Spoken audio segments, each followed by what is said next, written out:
Júpiter, quadratura Saturno. Meu nome é Sérgio Seixas, do Grupo Terra de Rudá, e hoje eu queria trazer esse tema de Júpiter quadrado Saturno, que é um assunto muito importante.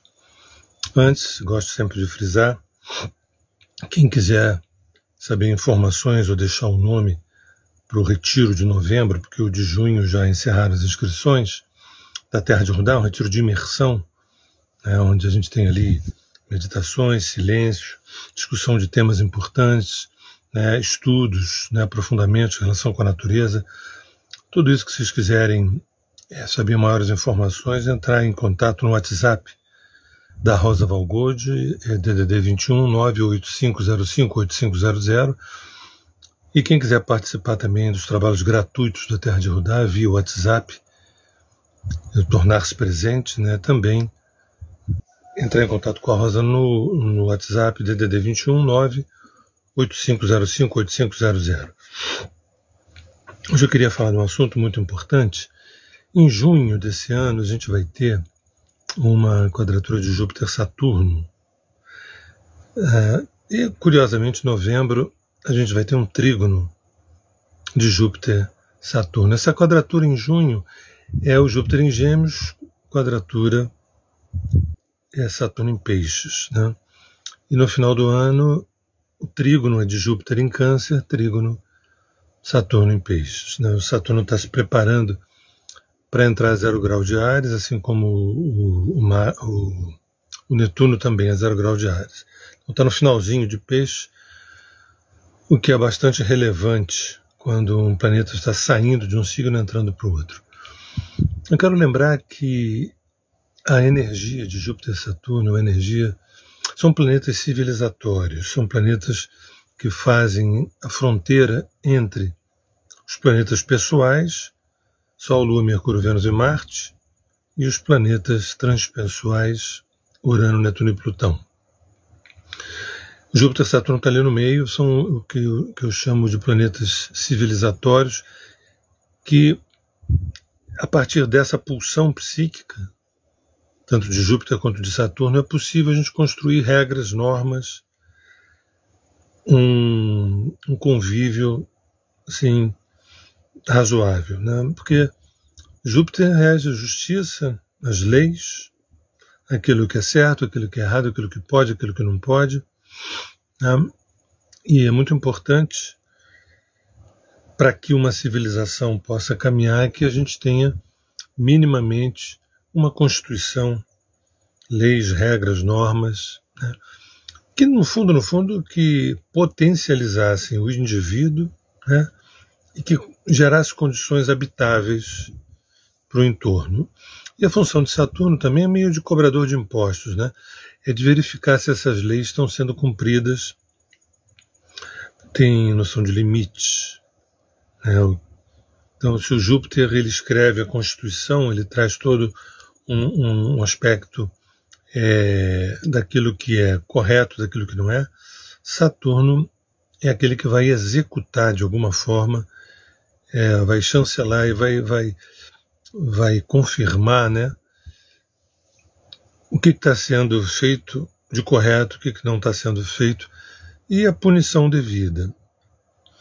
Normalmente, Saturno é um planeta demonizado pelas pessoas de longa data, e eu acho isso de uma ignorância profissional, uma ignorância extraordinária, porque sem Saturno não haveria civilização, não haveria nem corpo físico, nem esqueleto, não haveria coluna dorsal, espinha dorsal, não havia nessa noção de fronteira, de estrutura, de disciplina, de foco, de resiliência, de projetos a longo prazo, enfim. Então Saturno é tudo de bom, assim como Júpiter também é tudo de bom, que vai mexer com noções como a busca da verdade, da verdade, da justiça, da lei, do Dharma, da ética. Essa é uma combinação de Júpiter e Saturno que fala muito da questão ética. É bem verdade, para quem já me conhece de longa data, sabe que eu trabalho com a noção de luz e sombra. Todo planeta, ou por outra, toda pulsão psíquica tem luz e sombra, a gente pode ver aspectos bem danosos de Júpiter, bem danosos de Saturno e aspectos maravilhosos de ambos também. Tá? O que vai determinar o usufruto disso é a nossa consciência. Quanto maior a consciência, melhor a gente vai extrair dessas pulsões psíquicas chamadas Júpiter e Saturno. Quanto menor a consciência, a gente vai se atropelar. Júpiter vai ser aspectos exagerados, desmedidos, sem limites, e Saturno vai ser medo, culpa, restrição, abandono, tristeza. Né? Depende de como é que a gente lida com isso. Nós, sempre até nos retiros da Terra de Rudá, a gente foca muito no tema da autogestão. Porque, na verdade, nós somos um complexo, né? Nós, seres humanos, somos de altíssima complexidade. Então, minimamente, nós deveríamos ser muito competentes para lidarmos conosco. Né? Para eu lidar comigo, eu tenho que ter uma competência, senão eu mesmo danço. Para você lidar com você, saber lidar com você, você tem que ter uma alta competência, uma autogestão, uma expertise, né? Uma excelência na tua autogestão. Porque, repara, é o corpo físico, é o corpo emocional, é o corpo intelectual, é o corpo espiritual, quase como se fossem 4 continentes que você tivesse que gestar. Né? Um emocional comprometido com uma série de feridas emocionais, de situações difíceis, de abandono, de rejeição, de precarização, de não se sentir amado, não se sentir aceito. E uma cabecinha não muito bem educada na direção de processos integrativos, de processos de individuação, de autorrealização. Ou seja, nós estamos muito bem preparados para o fracasso. Né? Nós estamos muito bem preparados para o nosso auto-fracasso. Tudo isso é reversível, tudo isso é plenamente reversível. Quando eu falo dessa maneira, não tem nenhuma visão pessimista, não. É uma visão apenas realista, passível de profundas transformações, e, aliás, o céu que a gente vive nesse momento é um céu muito propício para essas transformações. Essa é a boa notícia, e a má notícia é que nós não nos preparamos para isso. E eu queria falar sobre isso. Quando Júpiter e Saturno fazem uma quadratura, 90 graus, que é um aspecto de fricção, lembrando que essas fricções têm por objetivo ampliar a consciência, expandir a consciência. Né?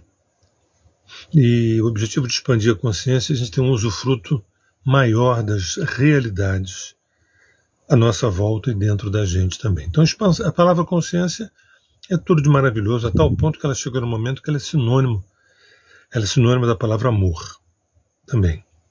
Né? É impossível você ter um amor enorme se a tua consciência é pequena. Tá? E quando a tua consciência é expandida, o teu amor expande junto também. Porque as coisas estão super conectadas. Então, de um ponto de vista um pouco assim didático, consciência seria uma instância mais de Urano. Né? Mas Júpiter e Saturno, que precedem Urano, eles vão falar de botar ordem na casa. Né? Vocês já devem ter visto alguns vídeos que eu fiz, e eu e já fizemos também, onde a gente olha para 2025 e a palavra causa é uma palavra que aparece com vigor. Por quê? Vamos reparar uma coisa. Essa combinação Júpiter-Saturno me lembra algumas coisas. Me lembra, por exemplo, a cultura greco-romana. Por exemplo. Me lembra a filosofia grega. Júpiter me lembra o direito romano. Me lembra toda a influência do classicismo na cultura ocidental, do neoclassicismo também na cultura ocidental. Né? Me lembra o Império Romano. Sabe? A expansão jupiteriana e essas fronteiras. Né? E hoje a gente está vendo, em tempo real, a queda do Império Romano. Né? Em tempo real, devagar e sempre, a queda de um tardio Império Romano, onde Júpiter e Saturno, que juntos, ou numa quadratura, pode falar de arrogância, de prepotência, de dominação, de paternalismo, com certeza, de patriarcado, paternalismo, autoritarismo, né? Ainda mais em quadratura, né? Arrogância, então é um aspecto fálico, vamos dizer assim. E é curioso porque em novembro eles vão fazer um trígono em 2 signos de água, Júpiter em Câncer e Saturno em Peixes. Se a gente fizer bem feito o dever de casa, é possível que no final do ano algumas reconciliações internas se deem. Mas do que eu estou falando? Que Júpiter quadratura Saturno fala de a gente estar tendo problemas, conflitos com tema como ordem, como lei, como justiça, como verdade, como organização, administração, gestão, né?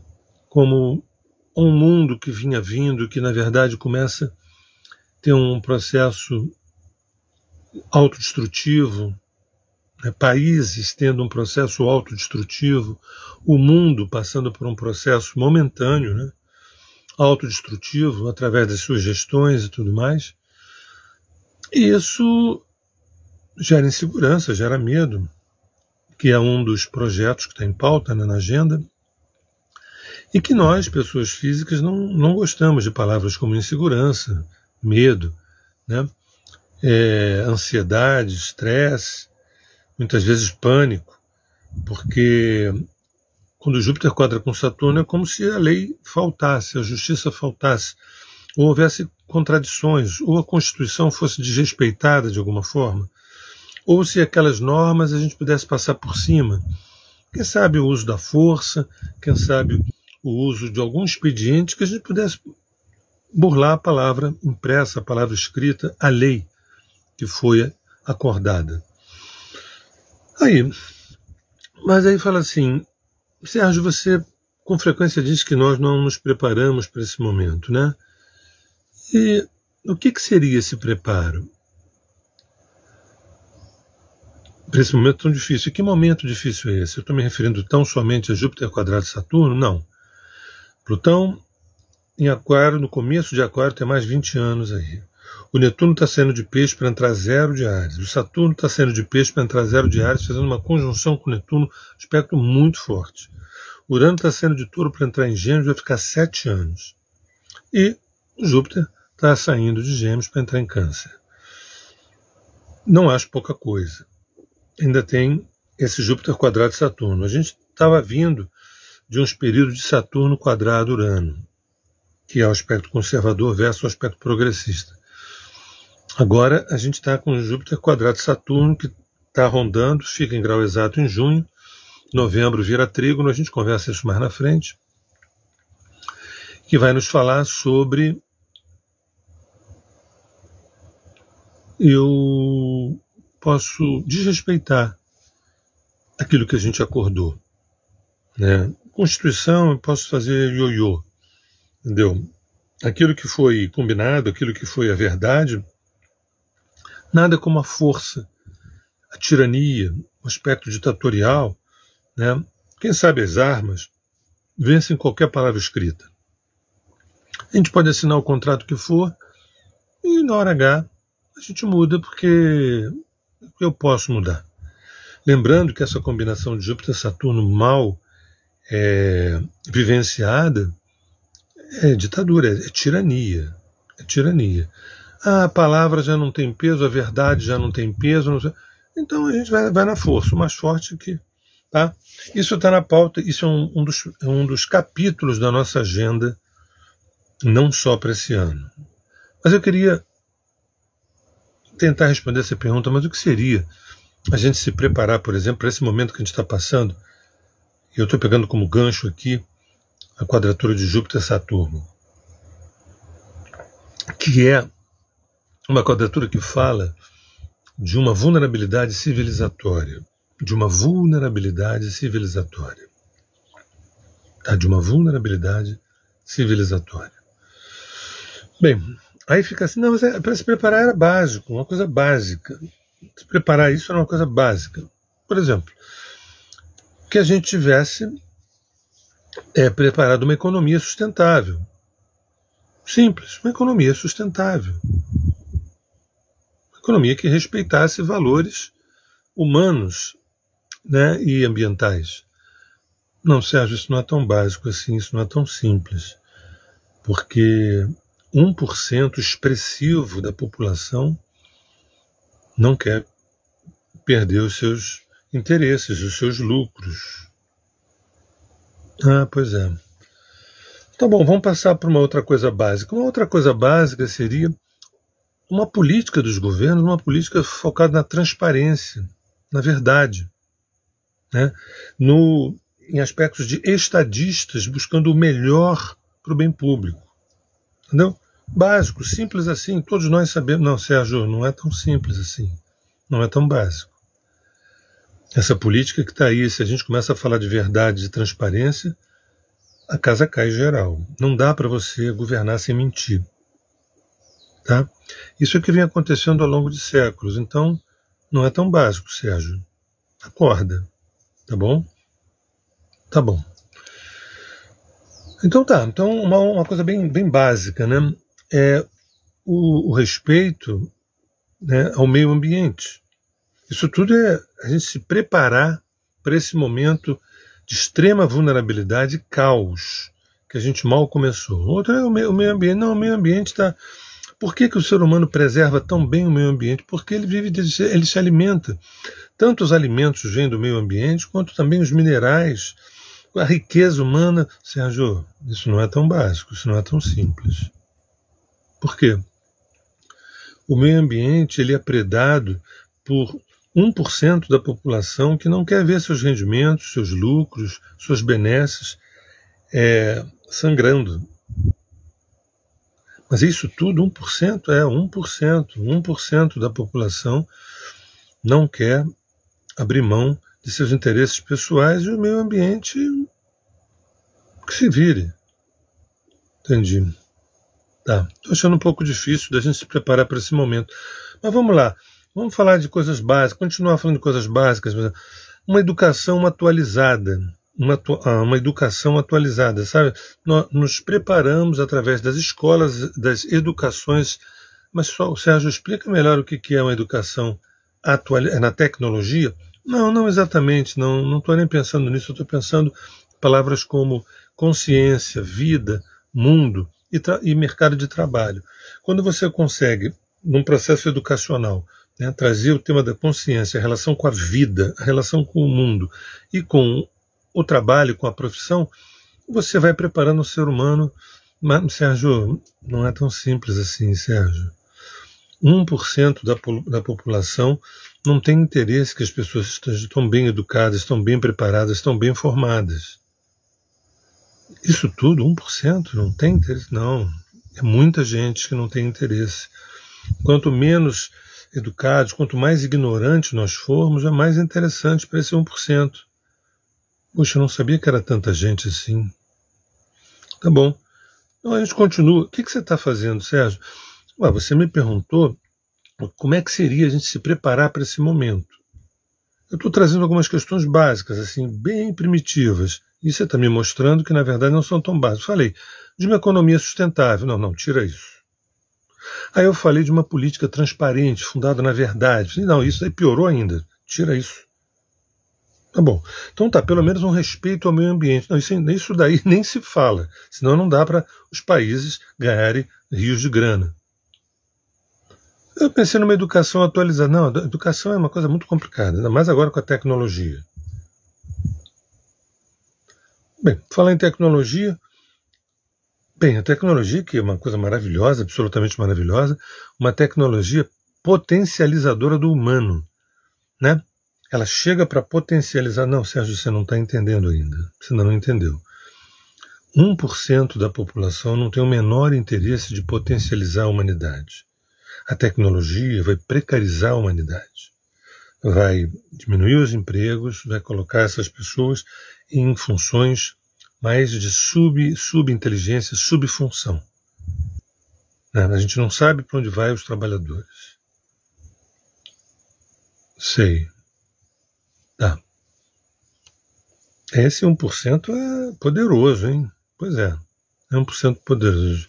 Chegou essa cifra majoritária assim, né? Então tá, estou quase perdendo aqui quase me convencendo que é impossível a gente se preparar para esse momento, né? Outra coisa, em relação às identidades emergentes acolhidas. Não vou nem falar identidades de gênero, vou falar identidades emergentes. Sabe o que são identidades emergentes acolhidas? Eu falo isso sempre nas minhas palestras sobre a psique coletiva. Ela tem uma profundidade como um lago ou como um oceano muito profundo. E de tempos em tempos, dependendo de situações do relógio planetário que está acima da nossa cabeça e dentro da gente, sob forma de pulsões psíquicas, quando mexe o Saturno, Urano, Netuno, Plutão, esses planetas transpessoais, os planetas civilizatórios, abrem frestas e emergem de dentro dessa psique coletiva perfis que estavam ali em latência, pedindo genuinamente espaço, né? Então, de vez em quando surgem novos perfis, novas identidades, que a gente chama de identidade de gênero, que são genuínas, que são verdadeiras, que nascem dessa psique que pede espaço para... Né? Estou falando não só da sexualidade, não, estou falando também das questões de etnias, questões de raça, né? Uma série de territórios, né? Territórios ideológicos, territórios étnicos, territórios, né, raciais, territórios linguísticos, que são absolutamente fantásticos. Uma das coisas mais maravilhosas nesse planeta é essa diversidade, Sérgio. Não é tão básico assim, não é tão simples assim. Não é tão simples assim.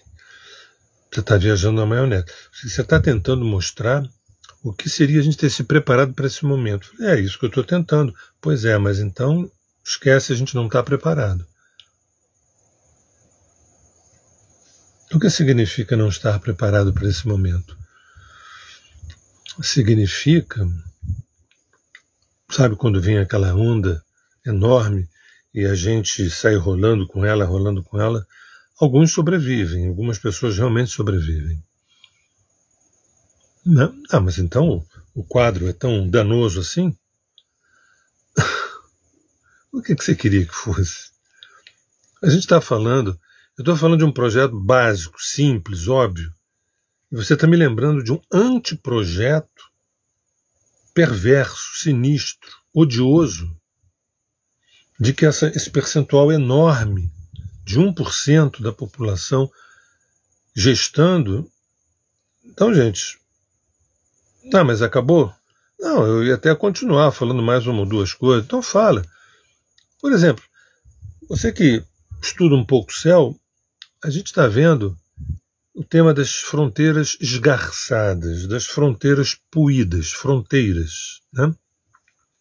Quando a gente fala na Terra de Rudá sobre descompactação identitária, é o mesmo que falar também de fronteiras, de países, né, que estão sendo esgarçadas, abertas. Isso é ótimo, isso é maravilhoso, porque é assim que tem que ser.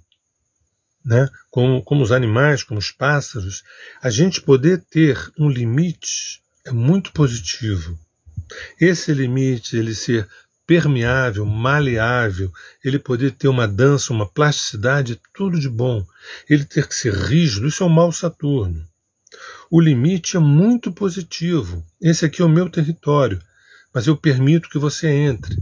Eu posso te acolher ou não posso te acolher, dependendo das... Sérgio, chega, Sérgio, para. Escuta, está surgindo aí um nacionalismo. Você lembra de 1933, Sérgio? Ih, rapaz, lembro. Pois é, está surgindo um nacionalismo aí, um movimento antiglobalista. Você apoia o movimento globalista? Não, o que eu estou percebendo pela leitura da agenda da psique, a gente está caminhando para um movimento universalista. Mas se você está certo, todo esse movimento patriótico no mundo ou nacionalista é um movimento fadado ao erro, ao equívoco, ao insucesso. É evidente, porque é contra a onda. Que onda? A onda da psique coletiva. Ah, sim, você está dizendo que o movimento é de universalismo, de universalidade. Estamos falando de quê? A gente veio, nesses últimos anos, Netuno em Aquário, com agora Netuno em Peixes, né? O Plutão entrou em Aquário, Urano vai entrar em Gêmeos. A gente está falando de quê? De mais inteligências e mais aberturas. Mas, Sérgio, você não tem visto na televisão países querendo levantar muros? Eu tenho visto, sim. Tenho visto. Esses muros todos serão derrubados. Lembra do Muro de Berlim? A gente está doido para continuar derrubando isso. Mas isso não tem nada a ver com moda, não, tá? Isso não tem nem a ver com ideologia. Isso tem a ver com o fluxo. Isso tem a ver com o fluxo. A ideologia, na melhor das hipóteses, é filha do fluxo. Uma ideologia que vá contra o fluxo, ela está fadada à morte, à sua própria desidratação. Então quer dizer que o acolhimento... Eu sei que é um tema dificílimo, quando eu falo fronteiras esgarçadas, eu não estou dizendo que os países devam abrir as portas, não. É um assunto que não foi discutido. Sabia-se que isso ia acontecer. A gente tem minimamente aí dois tipos de imigrantes. Um que saem das guerras de países devastados e outro que saem por problemas ambientais. Áreas que ficaram desérticas, áreas que ficaram inviáveis para a vida, ou por guerras, ou pelo próprio clima. E se sabia disso. Há muito tempo que se sabe disso. Sérgio, eu sei disso. Você está dizendo que esses anos todos a gente não se preparou, Mas esse não se preparo foi uma espécie de preguicinha dos governantes? Não, isso é um projeto. Isso é um projeto. Gente, é tão complicado, né? Talvez eu não vou estender muito, não. Vou dizer que, por exemplo, uma coisa que a gente deveria se preparar, a saída da religião e a entrada da espiritualidade. Nesse momento que a gente está vivendo, a ciência ela vai tomar uma dimensão majoritária, a espiritualidade vai tomar uma dimensão majoritária e a religião vai aos poucos minguando. Isso não vai levar meses, nem 2 ou 3 anos, vai levar bastante tempo, porque a gente tem uma impressão de que as religiões estão crescendo, né?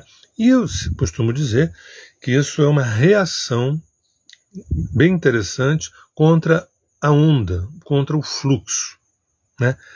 E o fluxo é soberano, o fluxo da psique coletiva é soberano. Entendeu? Sérgio, bem, você acabou de falar uma série de coisas como se fossem básicas, simples, mas são básicas e simples. Você cuidar do meio ambiente, você ter uma política transparente, você ter uma economia sustentável, você ter respeito ao próximo. Eu não estou sendo nenhum gênio, nenhum Einstein, né? Sérgio, cai na real, cara. Cai na real. Bem, então eu te digo também a mesma coisa, cai na real. Então reza, porque a situação, o bicho vai pegar. O bicho...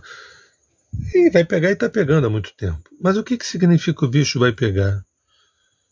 A condição de escravo aumentar, a diminuição de autonomia, a diminuição de liberdade, de autonomia, né? A diminuição de singularidade. Esse não é o projeto da psique. O projeto da psique... Mas, vem cá, você está tirando isso da onde? Eu estou tirando isso da coreografia dos planetas em determinados signos. Sabe o que significa isso? Um relógio da psique coletiva e da psique individual.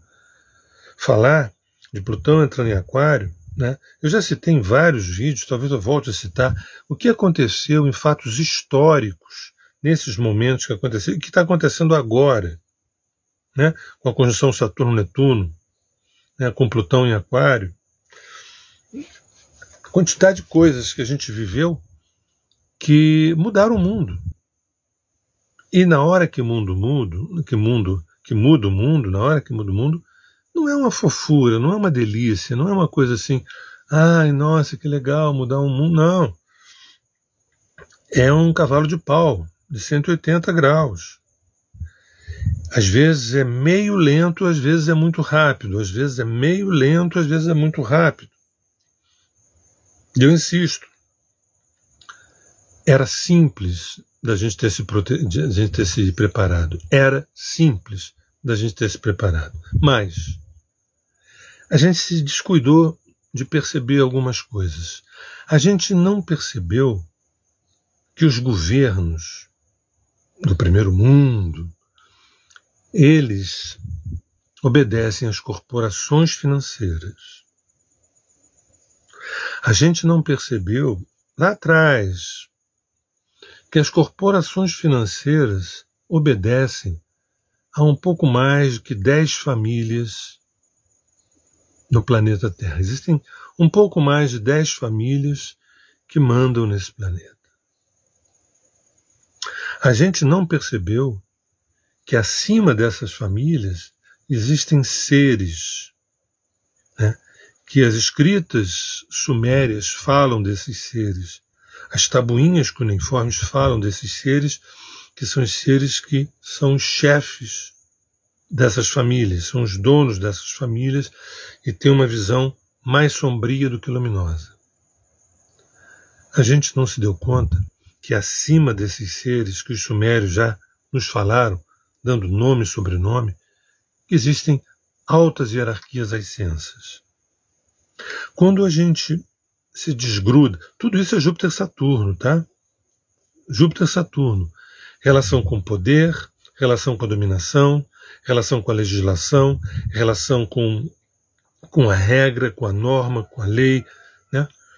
E eu, por exemplo, da parte que me cabe, eu procuro trabalhar com astrologia dármica, com o mapa dármico, que é qual é a tua missão aqui na Terra, a tua missão singular.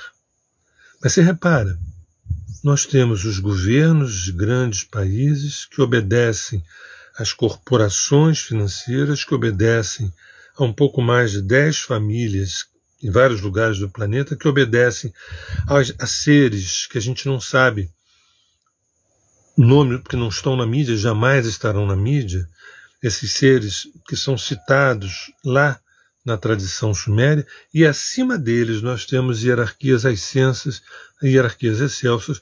Então, e esses jogos, né, de poder, de fricção, de consciência, nós somos um certo joguete dentro disso. E quando a gente percebe, e que a ciência a ficha está caindo agora, quando a gente percebe que são mundos em simulação, são mundos holográficos, são mundos criados por consciências mais elevadas, e nós somos, de alguma forma, personagens, né, na busca da experiência dessa fonte primordial, né, como se nós fôssemos veículos para a consciência se auto-experienciar.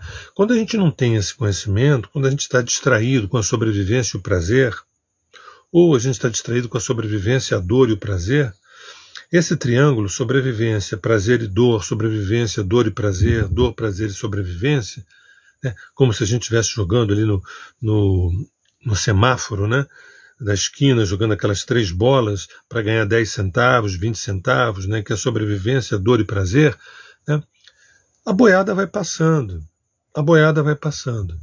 Essa boiada são os governos vão dando a canetada, que obedece a canetada dessas corporações, que obedece a canetada dessas famílias, que obedece a canetada desses seres que não são visíveis exatamente, e dessas entidades excelsas.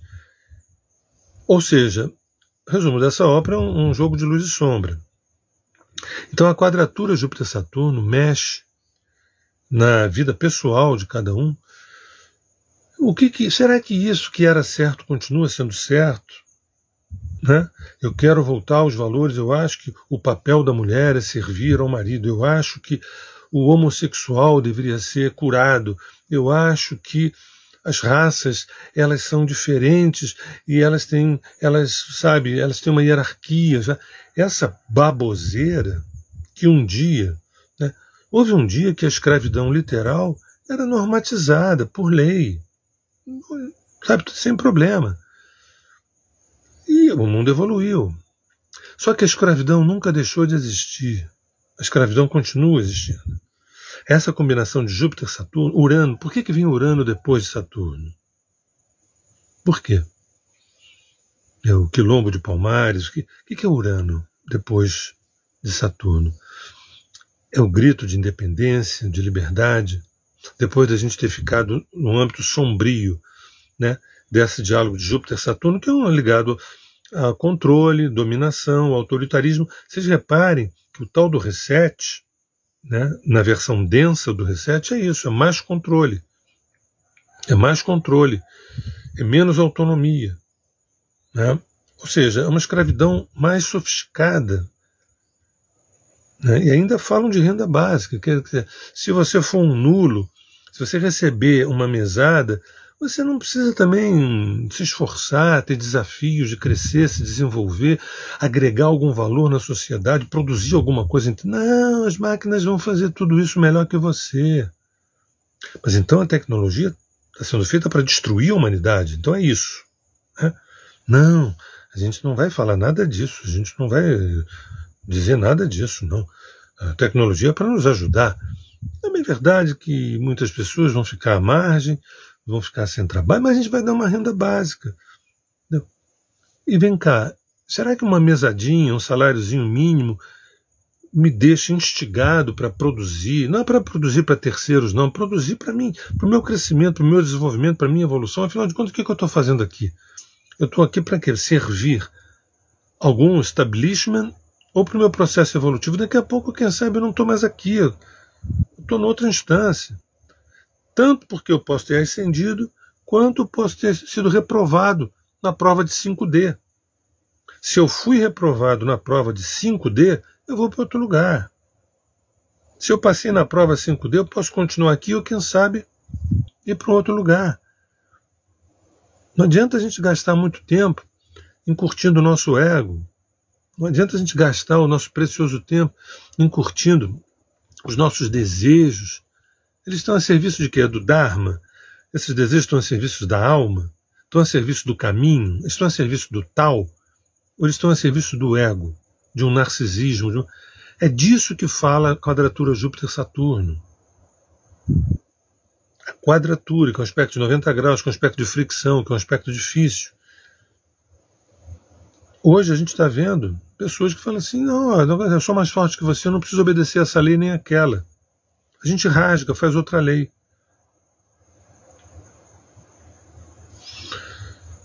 Então é isso. Eu trouxe, né, alguns aspectos. E lembrando também, antes de terminar minha fala, lembrando que Júpiter tem a ver com o fígado, né? Saturno tem a ver com o baço, mas tem a ver com os ossos também. É um derivativo também da área renal. Saturno é muito constitutivo, né? Júpiter ele é mais agudo, Saturno é mais crônico. Nos meus estudos da medicina chinesa, eu li grossos livros de medicina chinesa para me formar, né? E um belo dia eu cheguei à mais clara conclusão. Depois de ter lido os livros, né, maçudos, eu falei, gente, isso aqui só está falando de uma coisa, que as doenças, segundo o olhar da medicina tradicional chinesa, né, as doenças majoritariamente elas têm como base fundamental o aquecedor médio, que é fígado, vesícula, né, estômago e baço, que é a área do arbítrio. A gente tem o aquecedor inferior, o superior e o médio, que é fígado, vesícula, baço e estômago. Esse é o aquecedor, esse é a área do livre-arbítrio. O que eu vou comer que vai impactar no estômago, no fígado, na vesícula, essa coisa toda. E essa comida não é só comida, essa comida é o que eu estou ingerindo de informação, de emoções, processo depressivo, Saturno quadrado Júpiter, processo depressivo, a melancolia, a desesperança, a insegurança, o medo, a angústia. Isso está onde? Percebe? É nesse aquecedor médio, é nesse ventre, que nem só de chope vive o ventre.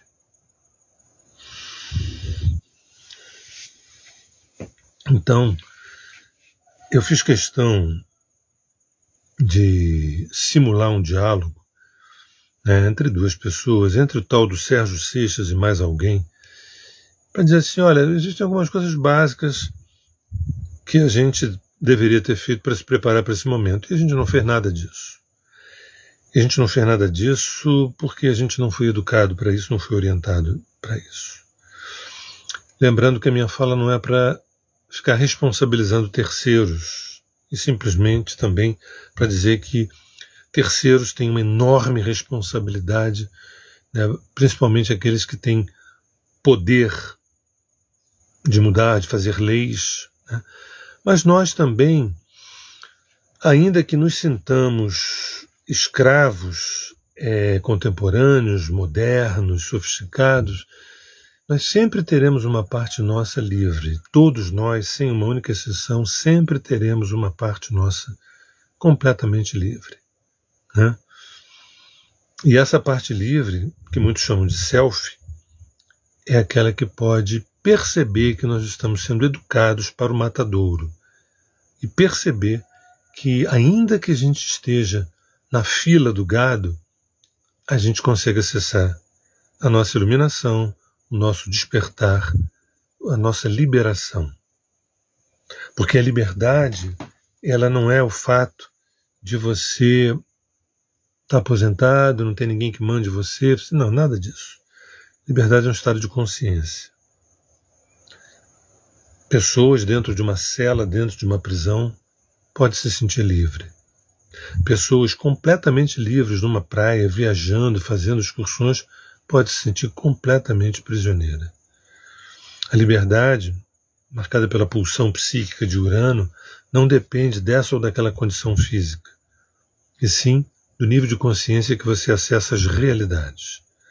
Se a gente não reivindicar para nós mesmos esse básico, essa economia sustentável, essa política transparente, esse meio ambiente honrado, essa tecnologia que nos potencialize, essa educação que a gente merece, atualizada, enfim, se a gente não for esse autogestor, se nós não formos o reitor da nossa universidade, né, o professor da nossa universidade, o aluno da nossa universidade e os serventes e faxineiros da nossa universidade, a gente vai ficar esperando que alguém nos salve dessa armadilha que nós nos metemos. Júpiter quadrado Saturno não é pouca coisa, ainda mais quando o pano de fundo vem Plutão em Aquário, né? A gente recém saiu de um Saturno quadrado Urano, temos uma conjunção Saturno-Netuno a 0 de Áries, um Netuno a 0 de Áries, um Saturno a 0 de Áries, um Urano entrando em Gêmeos, um Júpiter entrando em Câncer. Você repara que continua esse movimento de um aspecto progressista de Urano em Gêmeos com um aspecto mais conservador de Júpiter em Câncer. Nós estamos passando por um rolo compressor. Nós estamos passando por uma máquina de triturar. Só o discernimento, só a consciência, só a clareza pode fazer com que a gente não só sobreviva, mas viva muito bem no meio da guerra. É possível a gente viver bem no meio da guerra, porque a guerra a gente vive desde que o mundo é mundo. Então não tem por que a gente ficar refém das guerras, né? Sendo que a maioria delas, a maioria das guerras, são delinquentes, são patológicas, são doentias, são perversas, são... E uma minoria das batalhas são batalhas luminosas do ego se submeter ao ser. Então, essa é a trama de Júpiter quadrado Saturno, que muitos livros de tradições antigas, como por exemplo o Bhagavad Gita, traz, né, falando da importância do bom combate, né? E quem vence esse bom combate não é quem tem mais força, é quem é mais consciente, tá? Não é nem quem tem mais consciência, mas é quem é mais consciente. Esse é o recado que eu queria dar usando a quadratura Júpiter-Saturno. Mais na frente eu vou falar sobre o Júpiter trígono, Júpiter quadrado Saturno, né? Júpiter quadrado Saturno. E mais na frente eu vou falar sobre o Júpiter trígono Saturno lá para novembro. E tem outras coisitas mais que são muito importantes, né? E lembrando que eu trabalho com a arqueoastrologia, que tem um olhar mais aprofundado sobre a dimensão humana. Tá? Eu não fico ali rodando nem em torno tão somente da personalidade das pessoas com características de signo, nem tampouco pegando aspectos do céu para dizer que vai acontecer isso ou aquilo nesse ou naquele governo.